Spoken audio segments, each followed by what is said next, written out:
Continua a tenere banco la notizia diffusa in questi giorni che sarebbe emersa dall'incontro ad Arcore tra Silvio Berlusconi e il segretario del Carroccio Matteo Salvini in merito alla possibile candidatura alle prossime politiche per il centrodestra del rieletto governatore del Veneto Luca Zaia.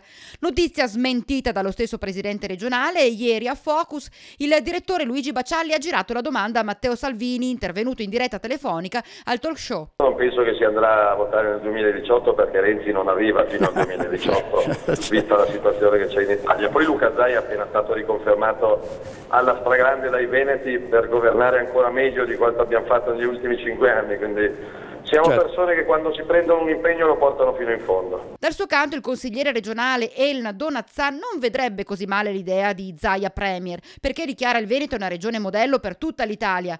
A questo punto, essendone Zaia presidente, viene presa in causa la proprietà transitiva. Ho sempre ritenuto che le politiche nazionali dovessero prendere come esempio e come modello di riferimento proprio il governo del Veneto.